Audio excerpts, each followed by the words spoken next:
Good afternoon students. आज का ये वीडियो एनर्जी मेजरमेंट के ऊपर है। यहाँ मैं आज आपको कैसे कनेक्शन किया जाता है और कैसे ये वर्क करता है तो ये मैं आपको दिखाऊंगा। क्योंकि इससे पहले मैंने वीडियो जो बनाया था वो थ्योरी के ऊपर है, मतलब कि जो भी एक्सपेरिमेंट आप करने से पहले उसकी आपको थ्योरी, उसके बारे में नॉलेज आपको होना चाहिए कैसे करा जाता है। ठीक है, तो जो सर्किट डायग्राम आपके प्रैक्टिकल फाइल में जो भी आप मैनुअल मिलता है बनाते हैं तो वो एग्जैक्ट जो आप कनेक्शन करते हो वैसा तो नहीं दिखता है। ठीक, तो वो स्टैंडर्ड सर्किट डायग्राम रहता है। ठीक, तो यहाँ जो हम आज एक्सपेरिमेंट मैं आपको शो करूँगा वो कैसे कनेक्ट करते हैं प्रैक्टिकली और कैसे ये पूरी तरह से वर्क करके हम इसके बारे में दिखाएंगे। तो इस स्टार्ट करने से पहले कुछ इसके बारे में, कुछ अपरेटस के बारे में इसके जान लेते हैं कि एनर्जी मेजरमेंट में क्या क्या अपरेटस रिक्वायर्ड होता है और उसके रेंज, उसके टाइप, ठीक, कितनी क्वांटिटी यूज़ करते हैं। ठीक, तो ये सब चीज़ पता होना चाहिए। ठीक, तो स्टार्ट करते हैं। तो एनर्जी मेजरमेंट में सबसे पहले कि एनर्जी एम है कि एनर्जी को हमको कैलकुलेट करना है। ठीक है, तो एनर्जी को कैलकुलेट करने के लिए हमारे पास formula is equal to P into T और इसकी यूनिट होती है किलोवाट आवर में। ठीक, तो वो कैलकुलेट करने के लिए कुछ हमारे पास अपरेटस हैं, जैसे कि हमको पावर, फार्मूले से अगर हम लोग चलते हैं तो हमको चाहिए क्या, पावर चाहिए। ठीक, और पावर के साथ हमें समय चाहिए। ठीक, अब पावर कैसे निकालेंगे, पावर के लिए कौन सा डिवाइस है, वाट मीटर है। ठीक, तो वाट मीटर होना चाहिए और समय के लिए हमें वो स्टॉप वॉच होना चाहिए। ठीक, तो ये दोनों चीज़ से ही हमारा एनर्जी मीटर का जो फार्मूला है तो ये तो कंप्लीट हो जाता है। लेकिन प्रैक्टिकली हमारे ये सब को कनेक्ट करने के लिए और भी हमारे पास इंस्ट्रूमेंट होना चाहिए, जैसे कि ये सर्किट बोर्ड आप देख रहे होंगे। ठीक, कुछ आपको इसमें कुछ लिखे भी हुए हैं, डिटेलिंग भी हुई है, इसमें आपको दिख रहा होगा। ठीक, तो यहाँ पर सबसे पहले हम जो इम्पोर्टेंट जो अपरेटस है वो हमारा एनर्जी मीटर है। आपको दिख रहा होगा कि ये बहुत ही पुराने समय का है। ठीक, तो ये किस टाइप का है, इसको कहते हैं एनर्जी मीटर। इसका टाइप है इंडक्शन टाइप। इंडक्शन टाइप इसलिए कहा गया कि देखिए कि यहाँ पर आपका एक क्या दिख रहा है, आपको यहाँ पर एक डिस्क दिख रही है। ये डिस्क कौन सी है, एल्यूमिनियम की डिस्क है। ठीक है ना, तो ये घूमती है। ठीक, अब ये कब घूमेगी ये वर्क हम आपको दिखाते हैं। अब इसमें कुछ चीज़ें भी हैं। अब देखिए जैसे ये इसका नाम क्या है, एनर्जी मीटर है। ये किस टाइप का है, इंडक्शन टाइप का है। ठीक, ये एक क्वांटिटी है, तो मतलब कि ये एनर्जी मीटर क्वांटिटी कितनी लगेगी यहाँ पर एक्सपेरिमेंट में, एक। ठीक, ओनली वन लगेगी। ठीक, इसकी रेंज क्या है, अब रेंज में देखिए यहाँ पर कुछ चीज़ें लिखी हुई हैं। ठीक है ना, आपको यहाँ पर रेंज देखिए, यहाँ पर नंबरिंग भी दी हुई है। ठीक, यहाँ पर देखिए डायल दिया हुआ है। ये 1/10 मतलब 0.1 एनर्जी के हिसाब से थे किलोवाट आवर। ठीक, ये 1 किलोवाट आवर, 10, 100, 1000 और 10,000 मतलब 10,000 किलोवाट आवर इसकी क्या है, रेंज है। ठीक, तो ये चीज़ आपको याद भी करना पड़ेगी क्योंकि आई होप कि एग्ज़ामिनेशन आ रहे हैं और आप दिक्कत ना हो, तो इसीलिए मैंने ये वीडियो बनाया है कि आपको प्रैक्टिकली पूरी तरह से समझ में आ जाए। ठीक, अब रेंज आपको पता चल गई। ठीक, मैंने दिखवाया भी होगा आपको अपरेटस रिक्वायर्ड में, आपको वो बहुत इंपॉर्टेंट है, ये वाइवा के समय पूछा जाता है। उसके बाद ये रेंज पता चल गई, क्वांटिटी भी पता चल गई। ठीक, एनर्जी मीटर इसको कहते हैं, टाइप है इंडक्शन। ठीक, अब इसमें देखिए कुछ चीज़ें और लिखी हुई हैं, जैसे देखिए इसमें लिखा हुआ है कि 20 to 40 एम्पियर। ठीक है, उसके बाद नीचे देखिए रिवॉल्यूशन, सबसे इंपॉर्टेंट क्या है इसमें, कांस्टेंट। तो एनर्जी मीटर का कांस्टेंट बहुत इंपॉर्टेंट है, ये पूछ लिया जाता है। इसमें देखिए लिखा हुआ 300 रिवॉल्यूशन पर किलोवाट आवर। ठीक, तो मतलब कि 300 जब रिवॉल्यूशन करेगा, ये कौन सा रिवॉल्यूशन, ये डिस्क का रिवॉल्व करेगा, तब तुम्हारा आप लोग का 1 किलोवाट आवर एनर्जी खपत होगी। ठीक है ना, या 1 kilowatt is equal to 1 unit भी होती है। ठीक है ना, इसको भी ध्यान गया। तो बोर्ड ऑफ ट्रेड यूनिट जिसे कहा जाता है यूनिट को। ठीक, तो ये क्लियर हो गया एनर्जी मीटर के बारे में। अब इसके नीचे देखिए वोल्ट मीटर भी रखा हुआ है, देखिए, और इसकी रेंज देखिए क्या है। अब पहली बात की वोल्ट मीटर है इस अपरेटस का नाम, और इसका जो टाइप है एमआई टाइप का है। अब कैसे पता चलेगा एमआई टाइप का, देखिए यहाँ पर वेवफॉर्म भी बना है, वी के नीचे दिख रहा होगा आपको, वी के नीचे वेवफॉर्म बना है, इसका मतलब ये एमआई टाइप का है, मूविंग आयरन। ठीक, तो ये एसी और डीसी दोनों में काम कर सकता है। ठीक। MC अगर टाइप का होता है तो उसके नीचे स्ट्रेट लाइन लिखी होती है, वो भी हम आपको आगे दिखाएंगे एक्सपेरिमेंट में, ठीक। तो ये आपका MI टाइप का है, ठीक।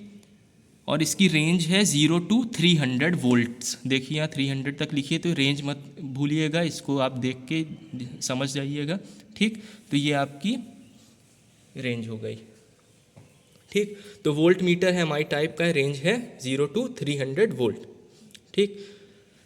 इसमें होता है आपका पोटेंशियल कॉइल, ये पता होना चाहिए। इसमें 2 टर्मिनल का यूज़ होता है। इसके टर्मिनल देखिए यहाँ पर आपके, ये देखिए इसका आपका सिंबल ही बना है वोल्ट मीटर का, और यहाँ पर वोल्ट मीटर का देखिए टर्मिनल 1 और टर्मिनल 2 यहाँ है, ठीक है ना। तो इन दोनों के टर्मिनल के बीच में क्या होता है, पोटेंशियल कॉइल होता है, जिसमें नंबर ऑफ टर्न्स ज़्यादा रहते हैं, उसकी एरिया होती है कम। इसका मतलब इसमें रेजिस्टेंस होता है बहुत ज़्यादा। इसका मतलब दोनों टर्मिनल के बीच का आपको पोटेंशियल का डिफरेंस पता चल जाएगा, ठीक। हाँ, एक और बात कि एनर्जी मीटर का जो टर्मिनल है कितने होते हैं, ये हम नहीं बता पाए थे। तो एनर्जी मीटर में कितने टर्मिनल होते हैं, देयर आर 4 टर्मिनल्स, ठीक। देखिए ये आपका स्टैंडर्ड एनर्जी निकलेगा, ये देखिए यस, यहाँ पर क्या है आप देखेंगे 4 टर्मिनल हैं।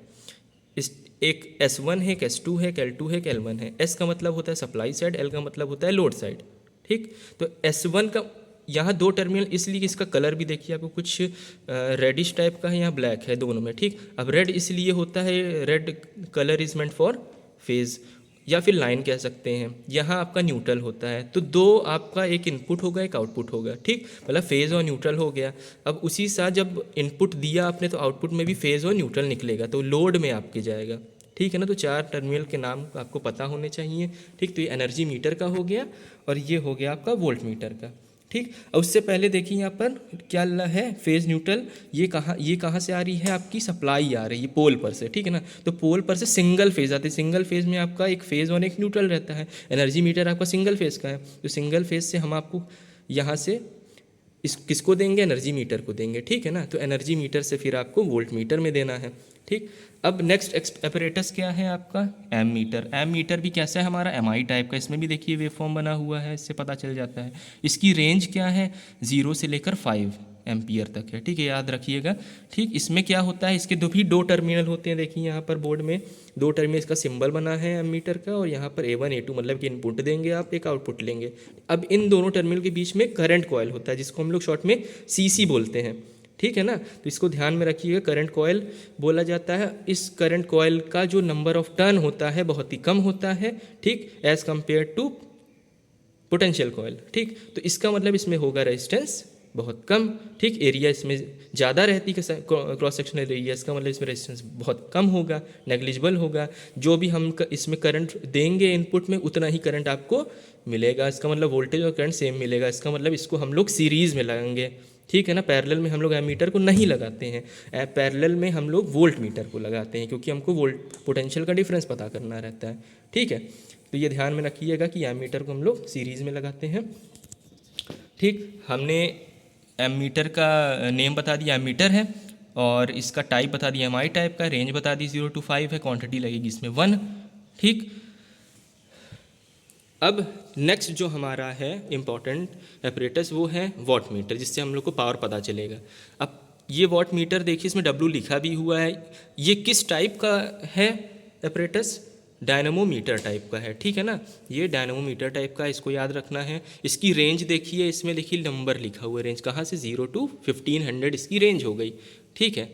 इसमें भी और भी कुछ चीज़ें लिखी हुई, जैसे कि 5 एम्पियर और 300 वोल्ट, ठीक है ना। अगर आपको ये चीज़ नहीं दिख रहा है तो आप वोल्ट मीटर और एम मीटर के हेल्प ले सकते हो कि इसकी भी रेंज उतनी जितना इसमें लिखा हुआ है, ठीक है ना। अब ये किस लिए ज़रूरी है ये हम आपको बताएंगे, क्योंकि इसमें जो आप नंबर देख रहे हैं वो वॉट नहीं बता रहा है, वो पावर नहीं बता रही है, वो क्या बता रहा है आपको, सिर्फ रीडिंग बता रहा है, ठीक है ना।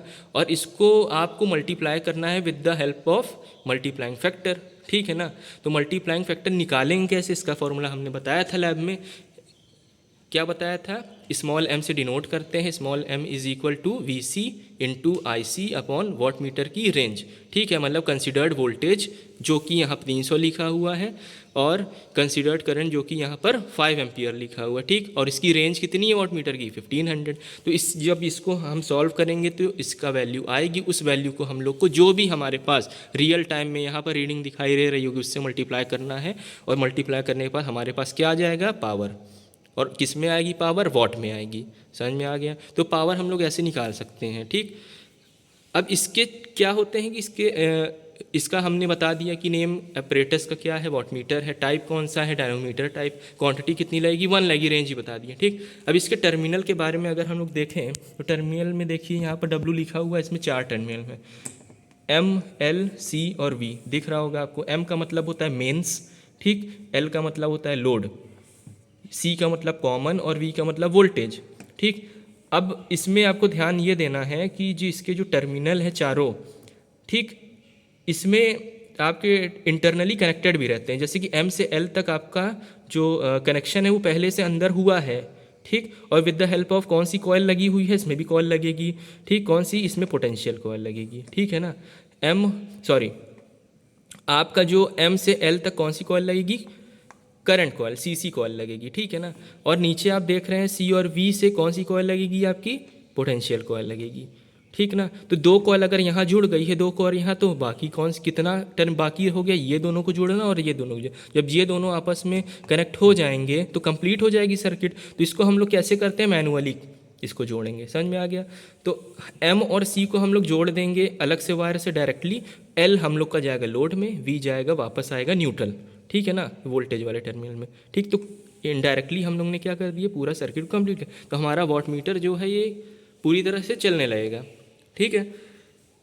क्लियर हो गया आपका, ठीक। अब आगे बढ़ते हैं।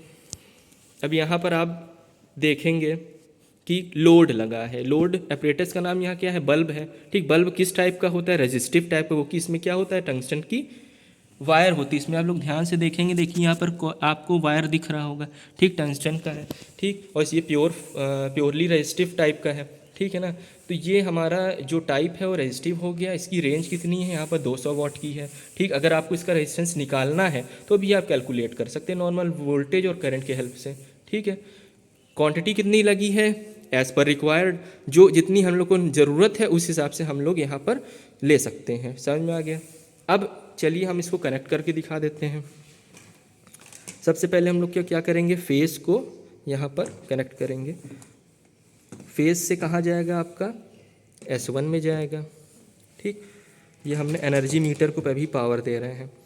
फिर नेक्स्ट क्या है, यहाँ पर देखिए S2 को हमने किससे जोड़ दिया, न्यूट्रल से, न्यूट्रल को हमने S2 पे जोड़ दिया, ठीक। तो ये सप्लाई एनर्जी मीटर पे चली गई। अब एनर्जी मीटर से सप्लाई लेंगे कैसे, यहाँ पर देखिए L2 पे एक वायर हमने लगा दिया, ठीक, और एक वायर लगा दिया हमने, ये देखिए L1 में। थोड़े वायर टाइट हो गए हैं क्योंकि वेदर कोल्ड है, ठीक। हम लोग को ये भी देखिए यहाँ पर क्या है, वायर देखिए यहाँ पर नहीं निकला है, ठीक है ना। तो इसको ध्यान देना है, नहीं तो फिर आपका जो कनेक्शन है वो पूरी तरह से वो कनेक्ट नहीं हो कर पाएगा। तो हमने L2 से ये न दूसरा तार उठा के जोड़ लिया। ये L2 वाला कहाँ जाएगा, आपका V2 में, ठीक है ना। एक चीज़ और ध्यान दिए, S1 S2 है तो L2 L1 है, L1 L2 नहीं है। L1 आपका फेज़ होगा, L2 आपका क्या होगा, न्यूट्रल होगा, ठीक। तो L1 आपका फेज़ है तो फेज़ कहाँ जाएगा, वोल्ट मीटर के पहले टर्मिनल पे, देखिए V1 में हमने लगा दिया, ठीक है ना। तो वोल्ट मीटर भी आपका क्या होगा, कनेक्ट हो गया। अब हम लोग क्या जोड़ेंगे, एम मीटर को कनेक्ट करेंगे। तो एम मीटर को कैसे कनेक्ट करेंगे, इनपुट से ही, जो हमारा वोल्ट मीटर में हमने इनपुट दिया उसी इनपुट को हम लोग इस पर देखिए लगा दिए। अब यहाँ पर हमने एम मीटर के पहले टर्मिनल पे लगा दिया है, ठीक, ये लग गया पहला टर्मिनल। सेकंड टर्मिनल कहाँ जाएगा, ये है सेकंड टर्मिनल, ये देखिए। बहुत आराम से इसको नॉब को घुमाएंगे और ये गया देखिए वॉट मीटर के एम वाले टर्मिनल पे, ठीक है ना। देखिए हमने कनेक्ट कर दिया है, ठीक। देखिए सीरीज में चला गया एम पर। अब एम वाला जो टर्मिनल है वो इंटरनली कनेक्टेड ही है, मैंने बताया है। अब एल वाले से हम लोग लेंगे, देखिए एल वाला लोड कहाँ जाएगा, यहाँ पर देखिए लोड के 2 टर्मिनल हैं और ये जाएगा फेज़ में। अभी हमारा क्या जा रहा है, फेज़। ठीक, तो ये हमने यहाँ पर लगा दिया।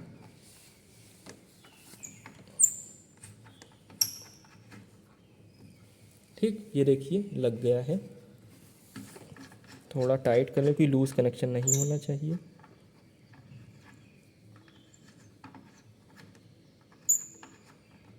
ठीक, ये हमारा एक कनेक्शन हो गया। अब दूसरा हमारा आएगा वापस। ये देखिए हम यहाँ पर एक और कनेक्शन लोड के न्यूट्रल वाले से अब जोड़ेंगे। ठीक, ये कहाँ जाएगा, ये वॉट मीटर के वी वाले टर्मिनल, वोल्टेज वाले टर्मिनल पे। ये न्यूट्रल हो गया आपका। अब आपको समझ में आ रहा होगा, एल वाला एक तरह की फेज़ हो गया, नीचे वी वाला आपका न्यूट्रल हो गया। ठीक है, अब करंट तो यहाँ तक आ गई है। ठीक है, करंट को हम लोग को कहाँ देना है वापस, वो वोल्ट मीटर के न्यूट्रल में देना है। ठीक है, लेकिन उससे पहले हम लोग को एमसी भी जोड़ना है। देखिए एमसी नहीं कनेक्ट है, तो एमसी को यहाँ हमने कनेक्ट कर दिया मैनुअली। यहाँ पर देखिए एमसी भी कनेक्ट हो गया, एलवी भी कनेक्ट हो गया। वी वाला जो टर्मिनल है वो आपको जाना है, कहाँ जाएगा, सीधे वोल्ट मीटर के न्यूट्रल में जाएगा। ठीक, थोड़ा सा प्रॉब्लम हो रही है क्योंकि हम एक हाथ से मोबाइल पकड़े हैं और एक हाथ से वीडियो बना रहे हैं।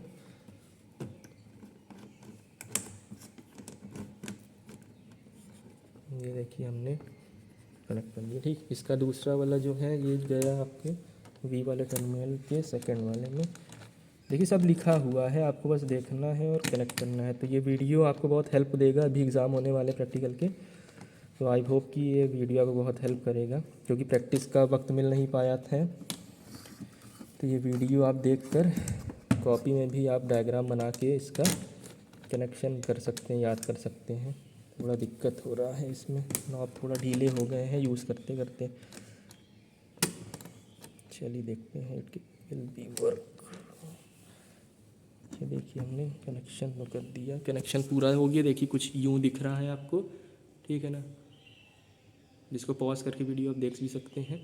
ठीक, अब चलते हैं इसका मेन स्विच से ऑन कर देने। मैंने ये मेन स्विच ऑन कर दिया, देखो इसको हम ऑन करते हैं। चलो वेरी गुड, देखिए ये लोड ऑन हो गया है। अभी तो कुछ चल नहीं रहा है क्योंकि पीछे स्विच ऑफ है।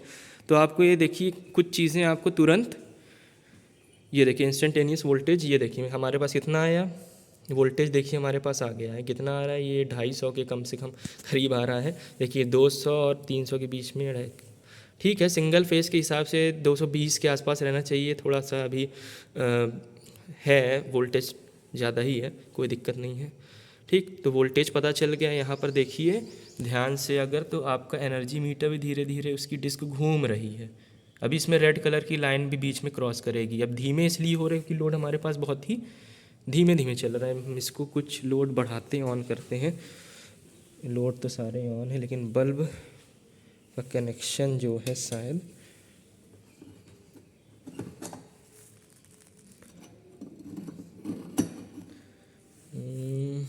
कुछ बल्ब नहीं जल रहे हैं।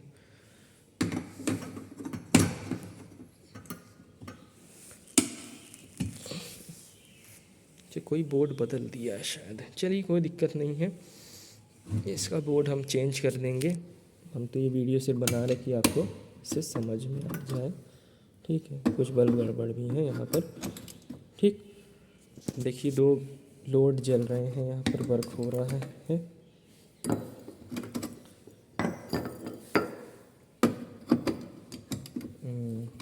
नहीं वर्क किया, कुछ गड़बड़ है इसमें भी। चलिए कोई बात नहीं।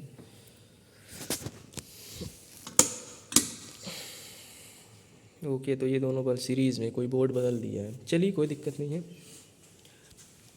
इस एक्सपेरिमेंट में आपका हो जाएगा। हम दिखा दे रहे हैं, देखिए धीरे धीरे चल रहा है और इसमें रेड कलर की लाइन आएगी। अभी थोड़ा सा वेट करेंगे, रेड कलर की लाइन आएगी यहाँ पर।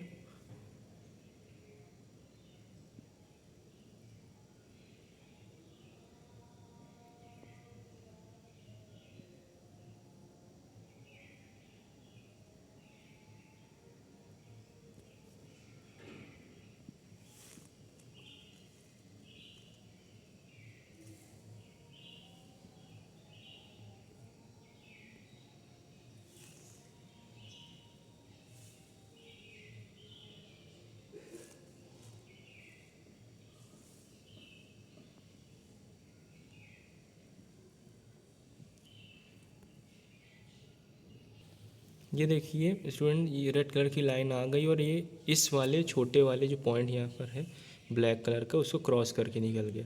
इसका मतलब जब ये रेड वाली लाइन स्टार्ट होगी, ठीक, उसके बाद जब वापस आएगी रेड वाली लाइन, मतलब कि आपका 1 रिवॉल्यूशन आपका कंप्लीट हो गया। तो इसी तरह आपके 300 रिवॉल्यूशन जब होते हैं कंप्लीट, तब 1 किलोवाट आवर या फिर 1 यूनिट एनर्जी आपकी हो जाती है, ठीक है ना।